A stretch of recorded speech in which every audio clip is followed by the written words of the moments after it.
चाहिँ मैले कलरहरू बुझाउँछु त्यसपछि बल्ल म अल्टरनेटिभमा जान्छु भनेदेखि चाहिँ मैले हजुरहरूलाई लाउनु खोजिरहेको छु जो कि एज कलर गरिसकेपछि 6 महिना 1 वर्ष पछि पनि त्यो एलोटोनमा नआओस् त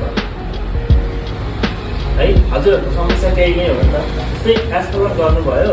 लाइट कलर गर्नुभयो गरिसकेपछि फेड आउट 1-2 weeks पछि चाहिँ फेड आउट भएर आफ्नै एलोटोनमा नआओस् भनेर खोज्नु भएको है आज त्यही बारेमा चाहिँ सोध्नु चाहिँ यो चाहिँ है जस्तै के छ योमा प्राइमेरी र सेकेन्डरी कलरहरू मिक्स भएर चाहिँ बनेको छ अरू टर्चरी कलर हुँदैन यो चाहिँ जुन हामी कनेक्ट गर्ने भनेको प्राइमेरी र सेकेन्डरी कलरमा चाहिँ हो अब हेर्नु है जस्तै हजुरहरूले आजकल गर्दाखेरि हजुरको हेयरमा एलोटोन देखिरहेको हुन्छ है एलोटोन देखिरहेको हुन्छ के गर्नुहुन्छ भोइलेट स्याम्पू गर्नु किन गर्नुहुन्छ है जो कि हजुरहरूको हेयरमा एलोटोन छ भने यसलाई न्युट्रलाइज केले गर्छ अब चाहिँ अपोजिटलाई चाहिँ के गर्छ न्युट्रलाइज गर्छ है जस्तै एलोको अपोजिटमा के छ भोइलेट छ अनि ओरेन्जको अपोजिटमा के छ ब्लू छ भने रेडको अपोजिटमा के छ त ग्रीन छ है अपोजिटलाई के गर्छ न्युट्रलाइज गर्छ है यो चाहिँ बुझ्नु एलोटोन छ भने के गर्ने भोइलेट है जस्तै ओरेन्ज टोन छ भने के गर्ने त ब्लू गर्ने यसको अपोजिटमा ब्लू छ नि त एलोको अपोजिटमा के छ भोइलेट छ अनि ओरेन्जको अपोजिटमा के छ ब्लू अब सुन्नु भोइलेट छ भने पनि एलोले नै न्युट्रलाइज गर्छ अब सरले पहिले यहाँ ट्राई गर्दै हुन्छ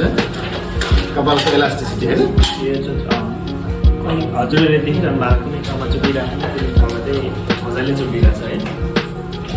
बेसिक कुरा हो यो हैन एकदमै यो चाहिँ ब्याक साइडको हेरेर त्यसरी रोल गरिरहेको एकछिन समाएर है त थाहा छ प्रोसिटी के हो थाहा छ भने थाहा छैन भने थाहा छैन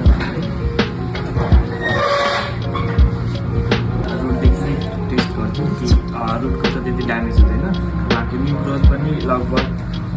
1 year जति भयो कलर है 1 year जति भएपछि छ न्यू इयर पनि न्यू ग्रोथ पनि टन्नै छ है चाहिँ हामीले फर्स्टमा चाहिँ मैले न्यू ग्रोथ नै प्रोसिटी चेक गर्छु